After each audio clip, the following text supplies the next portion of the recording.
everywhere, but just not for the rest of us who see climate change bearing down upon us.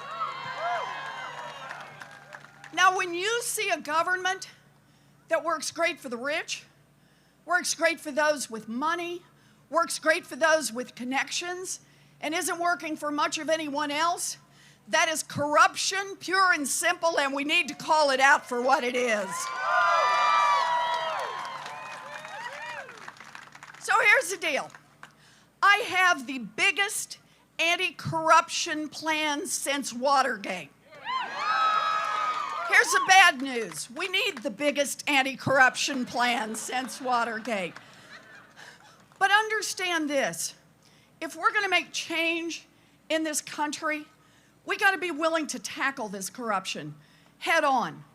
Whatever issue brings you here today, whatever touches your heart, whether it's around health care or climate or gun safety, I guarantee if there is a decision to be made in Washington, it's been influenced by money. It's been shaped by money. It's been pushed by money. Our chance in 2020 is to fight back against the corruption to make our government work for us. And here's a big part of how I want to do that. We're not going to do it with one little statute over here, one little regulation over there. The way we're going to do it is with big structural change. Yeah, give it to me again. Do you like big structural change? So I want to talk about just one aspect of that, and that is big structural change in our economy. Part one, right now we have an America where there's more and more power in a handful of giant corporations. Big ag, big tech, big finance, big pharma, you name it. They roll over their employees, they roll over their customers, they roll over their communities. We need structural change. Part of it, we need somebody with the courage to enforce the antitrust laws in this country. I'm your gal on that one. But we need more. We've got to have a system where there's constant pushback. There's other power in the system, and that means we need more power in the hands of employees, make it easier to join a union, and give unions more power when they negotiate. Unions built America's middle class. Unions will rebuild America's middle class. There's another way that we can do structural change in this economy. It's time for a wealth tax in America. Now, for those of you who may not be familiar with it, let me just give you a quick explanation. Your first $50 million is free and clear. I see some folks going, phew, okay. But your 50 millionth and first dollar, you got to pitch in 2 cents. And 2 cents, hold on, let's talk about what we're going to do with that. Pitch in 2 cents and 2 cents on every dollar after that. And by the way, anybody in here own a home or grew up in a home? You've been paying a wealth tax forever. They just call it a property tax. I'm just saying for the bazillionaires, the top 0.1%, how about we include, in addition to the real estate, the stock portfolio, the diamonds, the Rembrandts, and the yachts? That's all. But understand this. The point is not to be cranky. People say, you know, I have this great fortune, but that's because I had a great idea. I got out there. I worked my rear end off. Or I inherited it, Donald Trump. But however it is, great. You built a fortune here in America. I guarantee you, you built it in part with workers all of us help pay to educate. You built it in part getting your goods to market on roads and bridges all of us help pay to build. You built it in part protected by police and firefighters all of us help pay the salaries for. So all we're saying is if you make it really big, the top 0.1%, fortunes above $50 million, you make it that big, pitch in 2 cents so everybody else in this country gets a chance to make it. 2 cents. 2 cents. 2 cents. You bet. 2 cents. And what can we do with 2 cents? Just 2 cents. And we can pay for universal child care for every baby in this country age 0 to 5.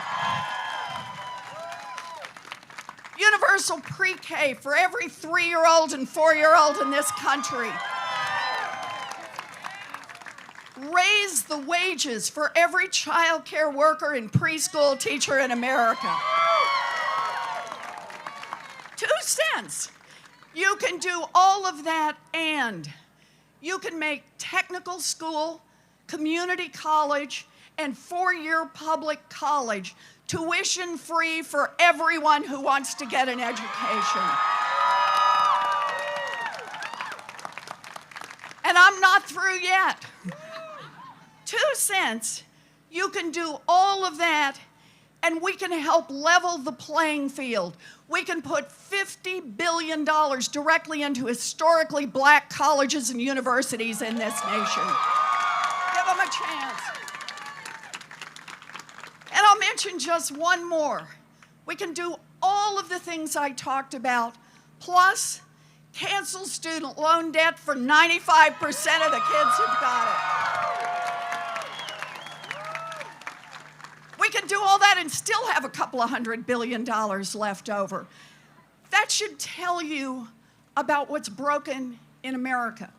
You know, every time we see a budget, it's really just a statement of our values. Is it more important to leave the 2 cents with the bazillionaires, or use that 2 cents to invest in all of our kids? Well, I'm here because I think we ought to be investing in all of our kids.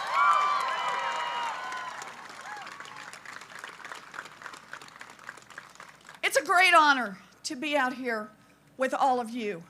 I know that this is a scary time in America, and I know that what happens in 2020 is going to determine the direction of our country, not just for 4 years or for 8 years, but for generations to come. And I'm grateful to every one of you who's gotten into this fight, who cares about what happens in this caucus, because I know Iowa is going to be key to what happens to America in the next generation. Thank you. Yes, you are. So, I just want to wrap this up by saying the reason I'm here. I didn't in a million years think I'd ever end up running for any public office. I've known what I wanted to be since I was in 2nd grade. I wanted to be a public school teacher. Can we hear it for our public school teachers?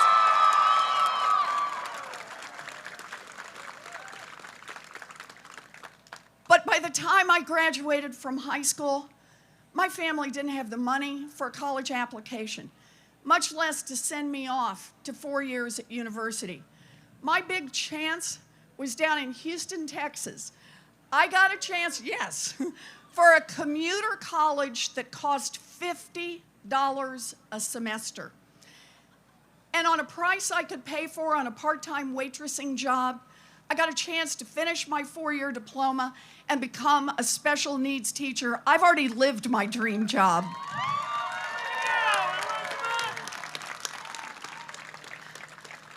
So I stand here today in front of you to say, never having thought I'd run for office, what brought me in is opportunity. It's a deep down belief in opportunity, not just for some of our kids, not just for those born into privilege, but opportunity for all of our kids. You know, my daddy, he ended up as a janitor, but his baby daughter, she got the opportunity to be a public school teacher, to be a college professor, to be a United States Senator, and to be a candidate for President of the United States. I believe in America. We dream big, we We fight hard and we're going to win. Thank you.